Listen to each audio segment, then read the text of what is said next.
Gobert is not one of the top 5 players in the NBA. He's just not. It's completely and absolutely ridiculous.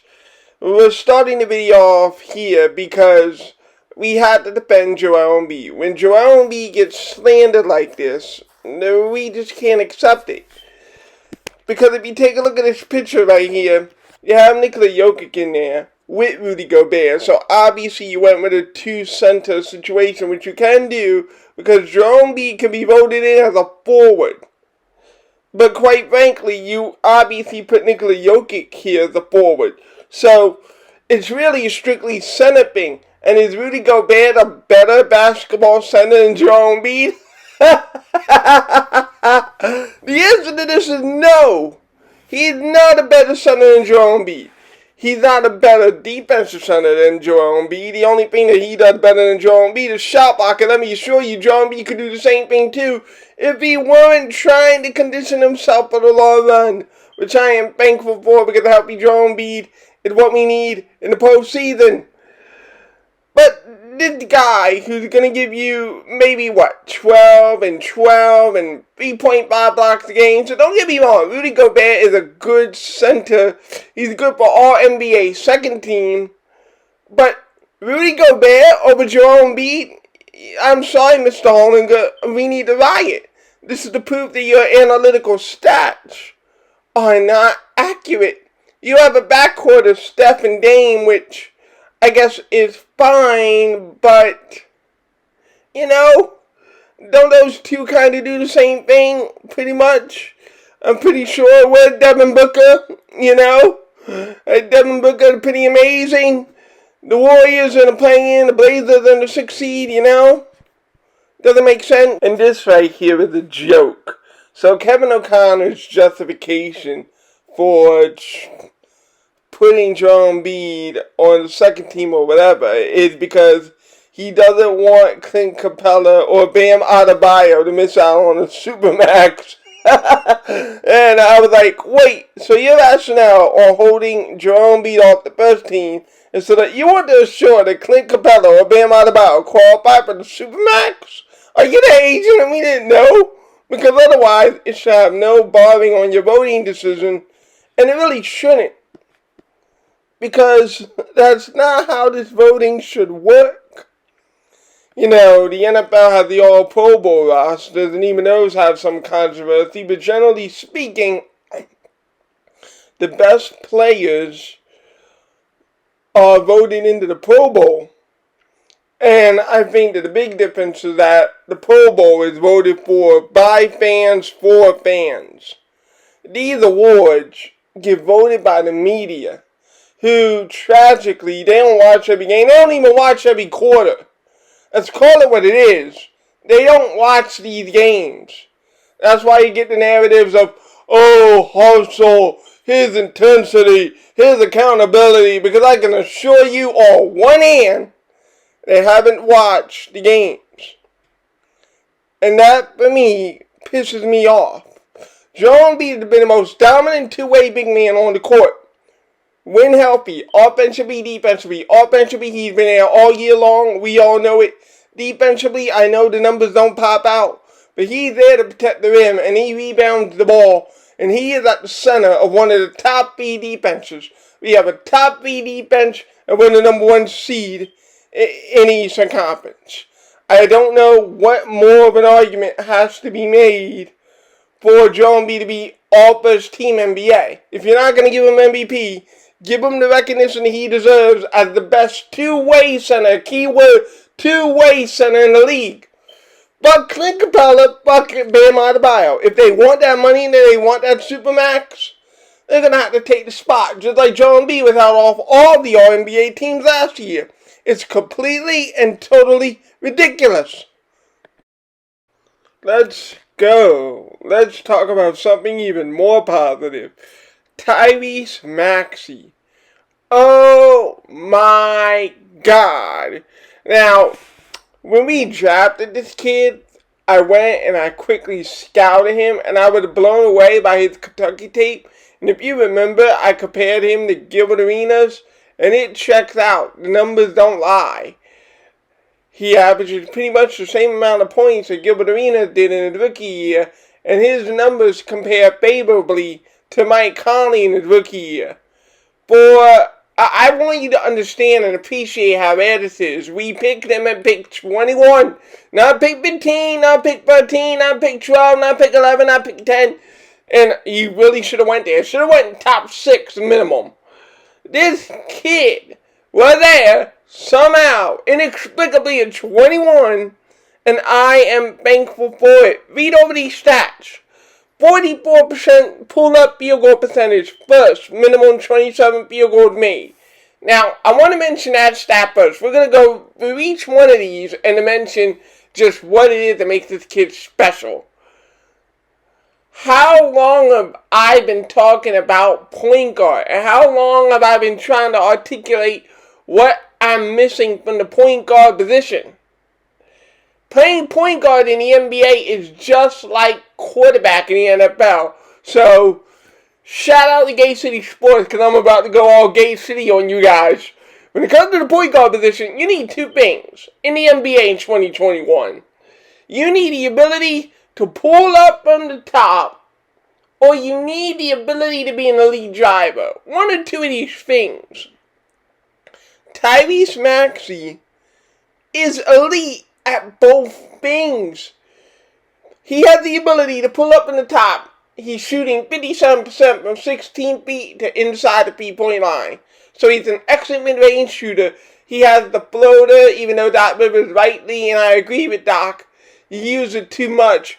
With regard to that, I just want to say, I don't want you to take it away completely out of your arsenal. It's definitely a good shot for you, but don't over-rely on it when you can get to the cup and you can get to the rim, and he's been doing that a lot more in this stretch, and that's what led to the positive results. So it's just a young player really understanding Tyrese Maxey is every shot in the arsenal. He has a 2-point mid-range shot at 37%, like I talked about. He has the ability to get to the rim now. He's finally drawing contact, getting the line. He should be getting there more, but he's starting to get the line, starting to get some respect from the referees.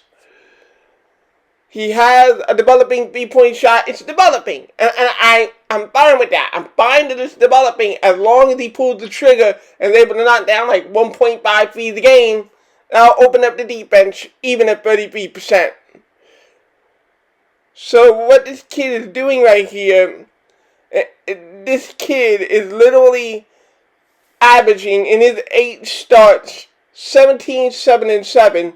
But there was another kind of number that jumped out. When he plays at least 30 minutes a game, he averages 23 points, 5 rebounds, 5 assists.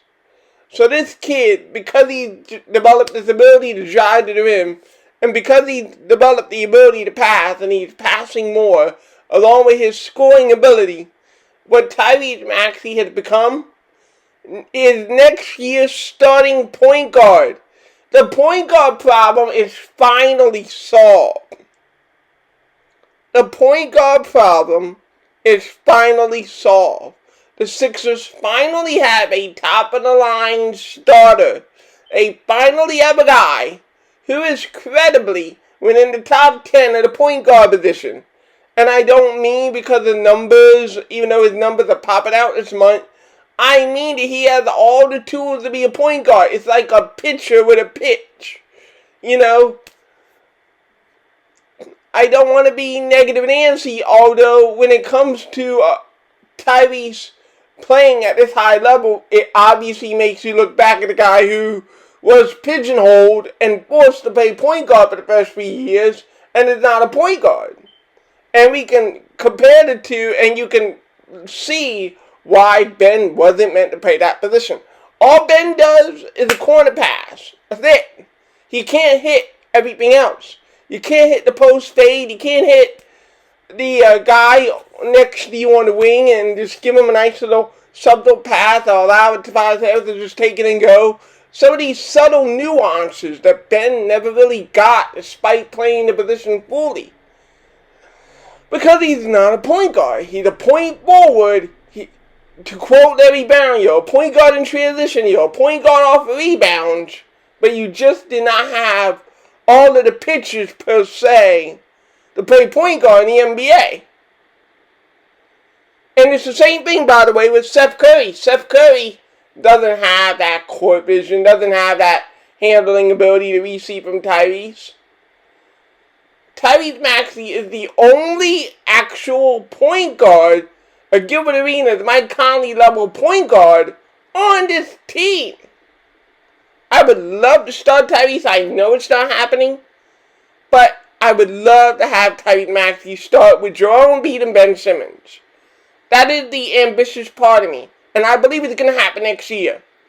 It has to happen next year because the way that this kid is progressing is very scary. And if you're a Toronto Raptor fan, you're looking at your jury and you're like, really? You held back on getting a franchise level talent for a second late first round pick? Seriously? Like, come on, man. Like, a second late first round pick compared to what a top of the line starter would have done for the Raptors is, I mean, your jury's never going to live that one down. And more importantly, we escaped. We escaped by holding on to this kid. I want to make it clear. With his development and his ongoing progress and his level of skill and the skill that he has, it would just be completely and utterly stupid to trade this kid for anything less than a top 5 talent in the NBA. Period. The guard position, as we should know by forcing Ben to be there, we should know that the point guard position is among the hardest to fill. It is just like quarterback in the NFL. Exactly like quarterback. Once you have one, that's it. I am not trading Tyrese Maxey unless you give me a Bradley Beal, a Damian Lillard, maybe a Zach LaVine, maybe. And I would have to be convinced to do that. Because Tyrese Maxey is looking like a far better defender than Zach LaVine while scoring the basketball at that high level of a combo guard that you need. So why would I trade the younger, better defender who could also pass and make plays? The more that Tyrese Maxey has developed as a basketball player, the more untouchable he looks to me. Every time this kid gets substantial minutes, over 20 minutes, and every time he has the ball in his hand, because sometimes he's on the court with Shake Milton, and oh my God, Shake Milton, he got 9 assists somehow. I can't believe it was that many, but it sucks to see Shake Milton handle the ball at times and Tyrese Maxey is off the ball. And to give Tyrese Maxey credit, really, the numbers are the numbers, right? So how does it happen on the court? We see Tyrese Maxey moving off the ball. We see him moving to the corner and getting corner free. Shout out Danny Green. Obviously, he's been in there. And that's a nice shot for a young player to get. But it really hurts seeing Shake Milton handle the ball and Tyrese handle the ball. I would really love for Tyrese Maxey to earn that 6-man role. Because Shake Milton, he was okay, I guess, yesterday.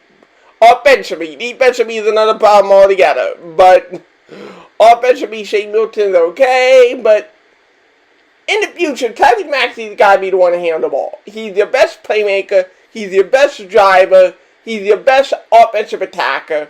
He is a natural at everything. And he shoots 80% from the free throw line. Think about that. We even talk about we want to get to the free throw line, and it's important to convert your free throws. And this kid is averaging 80% from the free throw line.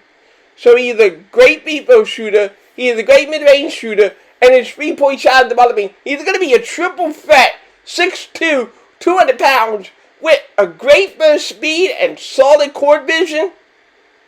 We lucked out. I just want to reiterate that to Sixer fans. Be patient with this. It's not even really patient. It's next year. We lucked out. We are lucky. We are fortunate. This should not have happened.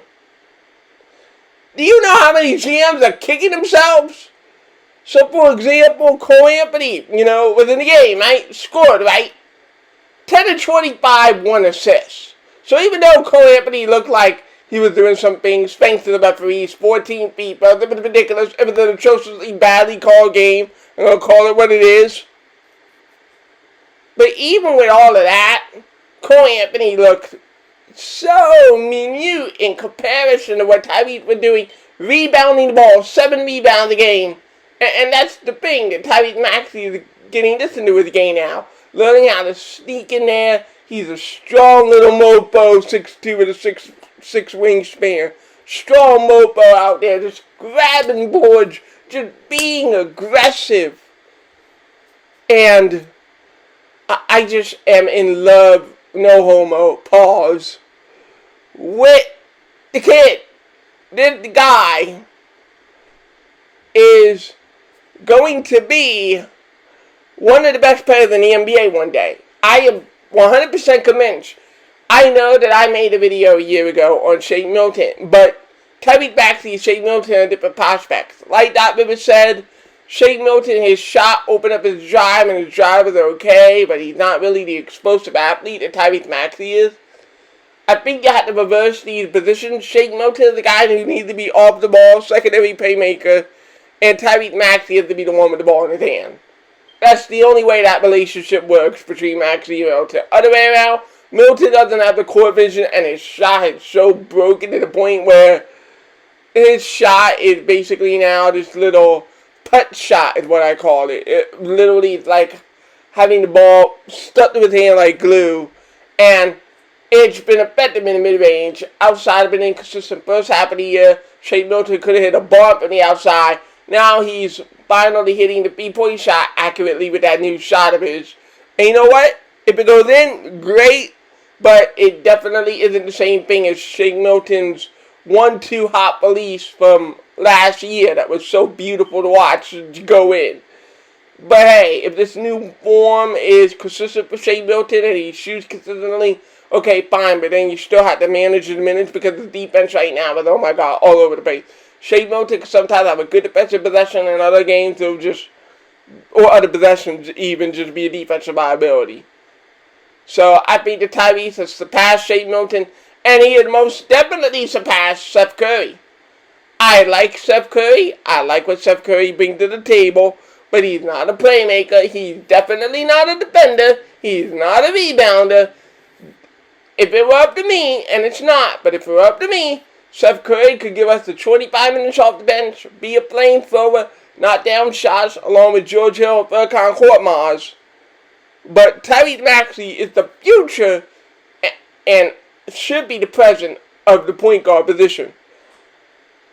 It isn't just, oh, it's Tyrese Maxey competing for the rotation minutes. No, this is something different. He should be the sixth man. He has beaten Shake Milton for that spot. If I give this kid 30 minutes, he will give me 25 a night.